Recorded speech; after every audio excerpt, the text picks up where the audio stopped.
All right. You know, it's the holiday season, but we all know every second of every day it's the same holiday.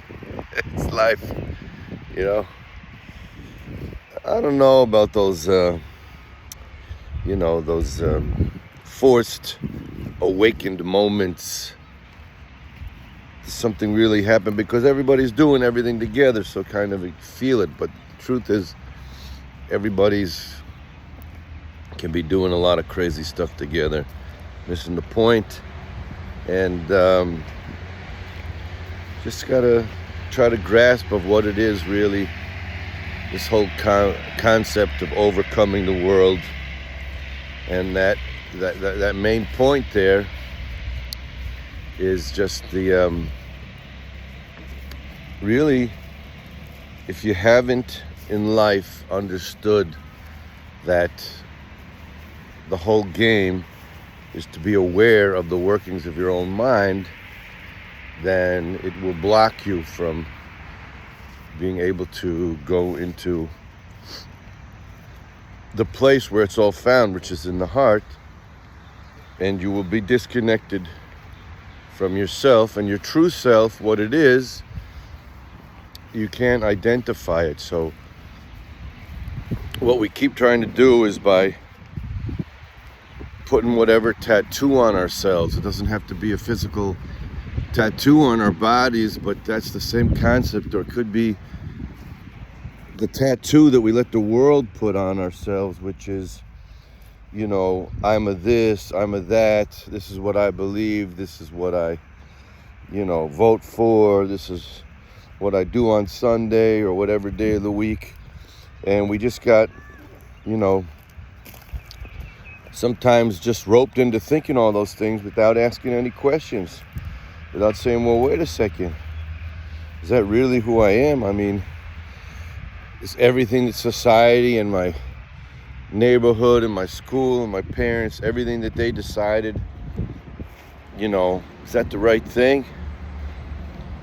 And so letting go of the false identity, letting go of all those things that kind of locked us in to where thinking we're something that we're really not, and what we really are is not something that we can really hold on to. But the concept of knowing the workings of the mind and being able to still the mind from taking us outside of ourselves and being able to stay in the heart. The heart is, it's not just the physical heart, the heart is the center. The heart is the place where you are connected at that time with whatever it is that is your source and your continuation and your connection to all of existence. You can give it many different names, whatever you want, but there is no name for it because it's something to be experienced. It's not something to be believed. It's something that when you are able to just take some time, wherever it may be, alone in your room, might be alone in the parking lot in your car, it might be, just walking in the forest, but wherever it is, where you take that time to say, okay, let me just watch what the mind is doing. Don't have to believe it because it tricks you into a lot of things. Just like in a dream, you saw so many crazy things. That was also from the mind. When you wake up, you realize, wow, that was just a dream. Was it real? Well, the question of whether it's real is debatable. It's like, well, what happened there? It was visions. It was illusions of the mind. So the same thing is happening in this world, that the mind keeps pulling you into illusions. But you can wake up and you can go into the heart center. You can go into, let me just experience without words what it really is to be alive. What is the real me? Let me just feel that. And the way you really can experience that in its full is when you are able to grasp a few seconds even of just the beingness. Really what it means, divinity, all the different definitions from all the religions, is the beingness, being in the present moment, but to really be without an agenda, without a past or a future. And from that space, the more you're able to bathe in that space, that is when you are going to know what to do in the world, what to engage in the world, what to start saying, wow, all those things, all my habitual habits, all the things that I'm got myself used to that are so unimportant, and not only important, unhealthy for me in the world. I can slowly pull away from that, but I have to keep going back to that heart center and experiencing what can't be explained in words. And then you can really sometimes find those same things.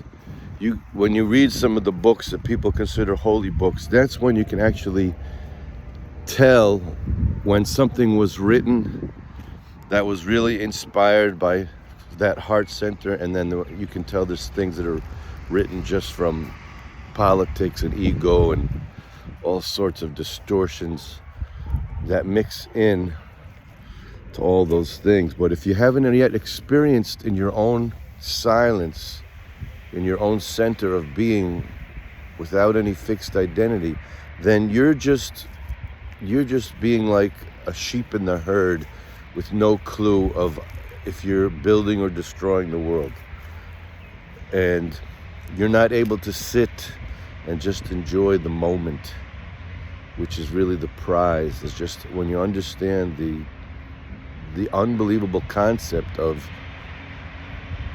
being an infinite being in a finite body and having consciousness and being aware of it, to be constantly aware.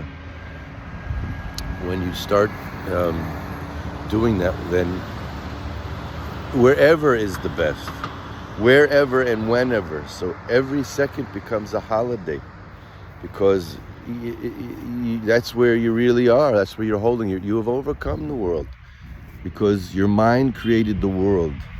The mind created the illusion. The mind created this uneasy feeling. This is the trick of it. This is the ego. This is the beautiful thing of the mind. It can be divine, and it can be your waste of time. It could be your disconnection from yourself with the ego. So I'm blessing everybody that this moment should be the greatest holiday. This breath always should be the highest holiday. Doesn't need ceremonies, doesn't need rituals, doesn't need shopping. It needs you to be brave and to admit, wow, I can't really even sit quietly with myself for 2 minutes without a this or a that. And this is what, unfortunately, a lot of people who are addicted to different things that are trying to calm them down, whether it's drinking or drugs or even eating or sex or whatever it is, or the phone, this addiction is your mind is racing and you're trying to get some way to stop it, but instead of stopping it, it's making it race even more and being more of a slave. So, true living, let's do it right now together. Just watch the mind a little bit, just watch it. Take a few deep breaths, make the decision. I don't want to believe what anyone tells me anymore. I myself want to experience the truth, and I sincerely desire that. When that becomes your only and last desire, which you also finally give up, because when you go into the beingness, it's not a desire. It's not a desire. It just is. It is what it is. And then you are what it is. You are. I am that I am. You just are there. But you have to sincerely want that. And it is a struggle. It is a struggle. It's no quick fix. It's easy to explain. It takes daily discipline to take a few minutes that stretch into sometimes a few hours. And then you can make that change. And then you don't worry about what other people think. You know how to answer when the body and the different things that you, not by your own, it wasn't your own fault, but the world addicted you to a lot of things. And when you're able to just stand up to it and say, no, that's not happiness. That's temporary separation from the reality. And it never has given me that eternal happiness. So blessing everybody today to have the best holiday moment and continual holiday season, that life is one big holiday.